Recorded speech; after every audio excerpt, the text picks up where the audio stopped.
அனைவருக்கும் வணக்கம். கேள்வி இருக்காப்பா? சார் இருக்கு சார். நீங்க முடிச்சோன்னே ஒரே ஒரு 2 கேள்வி சார். முடிச்சதுக்கு அப்புறம். ஆமாம் சார். முதல்ல என் ஜாதியை சேர்ந்த டைரக்டர் அஸ்வத் அவரை பற்றி சொல்லணும். மிஸ்கின் சொன்னது உண்மைதான். ரொம்ப கராரான பேர் வழி. ஆனால் அதில் கொஞ்சம் கூட சிலைக்கவே மாட்டார், கொஞ்சம் கூட டயர்டே ஆக மாட்டார். அங்கே நான் உட்காந்துருக்கிறேன் இந்த வாண்டு அதுக்கு கிட்ட கூட போயிட்டு என்ன சீன்ன்றதை எக்ஸ்பிளைன் பண்ணிட்டு இருப்பாரு.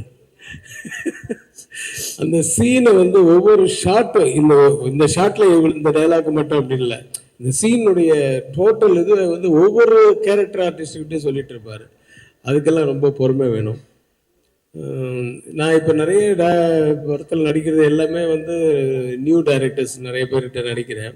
ஒருத்தர்கிட்ட ஒன்று கற்றுக்கிறேன். அஸ்வத்துக்கிட்ட நான் கற்றுக்கிட்டதுன்னு என்னென்னா, என்னப்பா எப்படி நம்மளை மாதிரி கத்தாமல் சத்தம் போடாமல் எப்படி இவரால் பண்ண முடியுது அப்படின்னு பார்த்தா காரணம் கேமராமேன். அவருக்கு பதில் அவர் கத்தினார். ஆனால் அப்போ தெரிஞ்சுக்கிட்டேன், சரி நம்ம இனிமே வந்து மிஸ்கின் மாதிரி ஒரு கேமராமேனை வச்சிடணும், அப்போ நம்ம கத்த வேணாம் அப்படின்னு. ஸோ நல்ல ஒரு உழைப்பாளி. அவருடைய முதல் படமும் நான் பார்த்தேன். இந்த படமும் வந்து அவர் கதை சொன்ன விதம் மட்டும் இல்லை, அந்த கதையிலே வந்து ஒரு ரொம்ப பெரிய விஷயமெல்லாம் இல்லை, ஆனால் ஒரு நல்ல ஒரு ரியாலிட்டியான ஒரு நேச்சுரலான ஒரு ஃபீல் ஒன்று இருக்கும். ஒரு ஃபீல் குட் ஃபிலிம் மாதிரி இருக்கும். எல்லாரையும் போய் சேரும். என்டர்டெயின்மெண்ட் வேல்யூ இருக்குது, எல்லாமே இருக்குது. All the best Ashwath. God bless you. அடுத்தது ப்ரொடியூசர்ஸ். நான் இந்த ப்ரொடியூசர்ஸ் வந்து ரொம்ப வருஷமாக நான் பார்த்துட்ருக்கேன். தூரத்துலேருந்து தான் பார்த்துட்டு இருந்தேன். நிறைய நல்ல படங்கள். பட் என்கிட்ட ஒர்க் பண்ண ஒரு டீம் தான் அங்கே அவங்க கம்பெனியில் ஒர்க் பண்ணது. முதல்ல இருந்தே எனக்கு ஒர்க் பண்ணது வந்து எனக்கு ரொம்ப சந்தோஷம். தேனப்பன் என்கிட்ட இருந்தார், அவருக்கு இருந்தார் வெங்கட், மாரியப்பன், இவங்கெல்லாம் வந்து என் ஆஃபீஸில் ஒர்க் பண்ணிட்டு இருந்தவங்க. அதுக்கப்புறமா அங்கே போனாங்க. அந்த கம்பெனி மிகப்பெரிய லெவலில் வந்து இருக்குது. இன்னும் நிறைய படங்கள் பண்ணுங்கள், நிறைய வெற்றிகளை கொடுங்க, வெற்றி படங்களாக கொடுங்க. All the very best. ஒரு ஹீரோ பிரதீப் வந்து டைரக்டராக இருக்கும்போது கோமாளி படத்தில் நான் நடிச்சிருந்தேன். நான் இப்போ பார்க்கும்போது நானும் ரவியும் பேசிப்போம், என்ன இந்த மனுஷன் வந்து சாப்பிடவே மாட்டாரு, தூங்குவாரான்னு தெரில, அவ்வளோ உழைப்பார். அங்கேயே ஸ்பாட்லேயே உட்காந்துட்டு நிறைய வேலை வாங்குவார் எல்லாரையும்.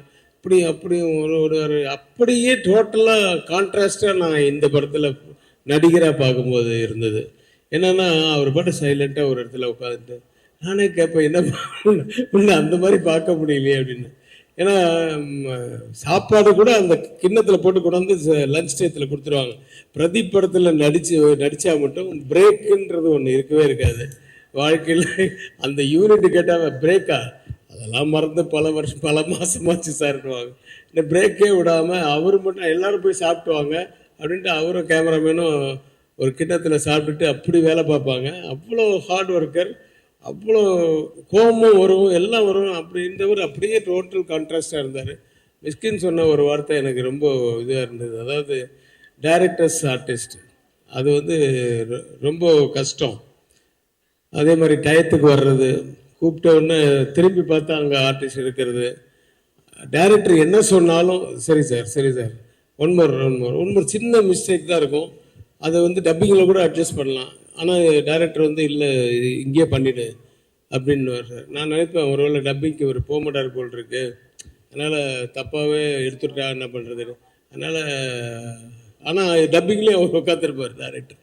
ஸோ அது மாதிரி சின்ன விஷயத்த கூட நல்லா கொஞ்சம் கூட அதை ஃபீல் பண்ணாமல் நடிக்கிற ஒரு ஆர்டிஸ்ட்டு. இது வந்து நான் பெருமைக்கு சொல்லலை, நீ இது எப்பவுமே அப்படி இருக்கணும். ஏன்னா 50 வருஷம் கழிச்சு இன்றைக்கும் ரஜினி சார் அப்படி தான் இருக்கார். ரஜினி சார் உங்களை மாதிரி அந்த ஸ்கிரிப்ட் நடக்கும்போது தான் ஃபுல்லாக வந்து ஃபுல்லாக அவர் மண்டையில் ஏற்றிக்கிட்டுப்பார், கரெக்ஷன்ஸ் சொல்லுவார், நல்லா இல்லைன்னா மாற்றிப்பார், அப்புறம் நம்மளை மாற்றினா நல்லா இருந்ததுன்னா ஏற்றுப்பார், அந்த மாதிரி நிறைய பண்ணுவார். ஆனால் ஸ்பாட்டுன்னு ஒன்று வந்துச்சுன்னா சார் இல்லை சார் ஒரு அரை ஸ்டெப்பு முன்னாடி வந்துட்டீங்க அப்படின்னு சொன்னால் கூட மறுபடியும் ஒன் மோர் பண்ணுவார். எல்லா விஷயத்துக்குமே என்ன டைரக்டர் சொல்கிறாரு அதுதான் நீங்கள் இன்றைக்கி பண்ணிகிட்ருக்கீங்க. எப்பவும் அதே மாதிரி பண்ணுங்கள். You will be what someone உலகறிய இப்போவே உலகறிய ஒரு நடிகராக இருக்கீங்க. இயக்குனர் ஆக மறுபடியும் மறந்துடாதீங்க. அது வந்து ஐ லவ் தட் ஃபிலிம். அந்த கோமாளி நீங்கள் நீங்கள் பண்ணும்போது அந்த சீன் சொல்லும்போது அந்த படத்தில் அதை பார்க்கும்போதெல்லாம் எனக்கு ஏன் இவர் நடிப்புக்கு வந்துட்டாருன்னு யோசித்தேன். ஆனால் நடிப்பும் பண்ணுறீங்க.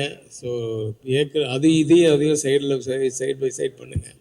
அப்புறம் ஹீரோயின்ஸ் 2 ஹீரோயின்ஸ், ஒரு ஹீரோயின் தான் என் கண்ணில் காமிச்சாங்க.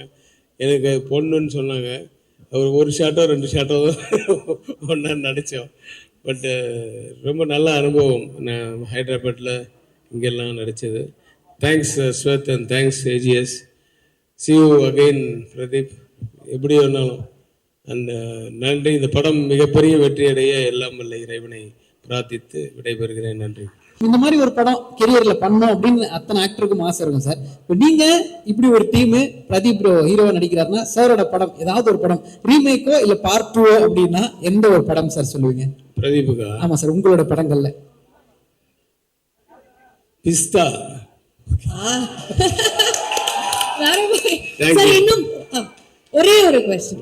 சோ தமிழ் சினிமால வந்து பாத்தீங்கன்னா ஃபேமிலி சப்ஜெக்ட் அப்படின்னு எடுத்துக்கிட்டாலே எங்களுக்கு ஞாபகம் வருது வந்து என்றென்றும் நன்றியுடன் KS ரவிக்குமார் அப்படின்ற ஒரு டைட்டில் கார்டு பார்த்தாலே சூப்பரான படம் அப்படிங்கறதா. சோ இப்ப வர படங்கள் இந்த ஜான்ரா பிலிம்ஸ்ல வந்து இந்த ஜெனரேஷனுக்கு ஏத்த மாதிரி டிராகன்ல ஃபேமிலி வேல்யூ அவங்களுக்கு ஏத்த மாதிரி சொல்லி கொடுத்துருக்காங்க. சோ இந்த மாதிரி படங்கள் வர்றதை பத்தி நீங்க என்ன நினைக்கிறீங்க? இல்ல, காலங்கள் மாற மாற அதுவும் என்ன எப்படி போதோ அதே மாதிரிதான் நம்மளும் போகணும். அது வந்து ஒரு வளர்ச்சி தான். இன்னைக்கு ஃபிலிம்ன்றது இன்னைக்கு எப்படி டிஜிட்டலாக மாறிச்சோ அதே மாதிரி அவங்க தாட்ஸு கூட வந்து இன்னைக்கு ஆக்சுவலாக ஃப்ரெஷ்ஷாக இருக்குது சில சீன்ஸ் எல்லாம். இப்போது நிறைய பேர் எனக்கு சொன்னாங்க புஷ்பா 2 வந்து என்னையா இப்போ பழைய கண்டென்ட்டுப்பா அப்படின்னாங்க. நான் நேற்று தான் பார்த்தேன். கண்டென்ட் பழசாக இருந்தாலும் சீன்ஸ் எல்லாமே புதுசாக இருந்தது. அதனுடைய வெற்றிக்கு வந்து ஒரு அந்த மாதிரி கண்டென்ட் என்னதான் இருந்தாலும் அம்மா தான் அப்பா தான் அந்த மாதிரி தான் இருக்கும். சென்டிமெண்ட் சீன்ஸ் எல்லாம் இருக்க தான் செய்யும். ஆனால் அது சீரியலில் எப்படி சொல்கிறாங்க அந்த மாதிரி சொல்லக்கூடாது. இந்த படத்தில் எப்படி சொல்லியிருக்காங்க அந்த மாதிரி சொல்லக்கூடாது. நம்ம புதுசாக வேறு மாதிரி சொல்லணும் அப்படின்னு சொல்கிறாங்கல்ல. அந்த மாதிரி இன்றைக்கி இந்த படத்தில் கூட சில சீன்ஸ் இருக்குது நான் பார்த்தது. அந்த கிளைமேக்ஸ் கிட்டெல்லாம் இதெல்லாம் வந்து ஏற்கனவே வந்த மாதிரி இருந்தாலும் அந்த சீன் புதுசாக இருக்கும், கண்டென்ட் புதுசாக இருந்தாலும். So that was more important actually. அதுதான் இன்னைக்கு டெல்லிங் எப்படி இருக்கோ அதுதான் படம். அது மாதிரி அது கூட நம்ம போக வேண்டியதான். Thank you sir, thank you so much sir.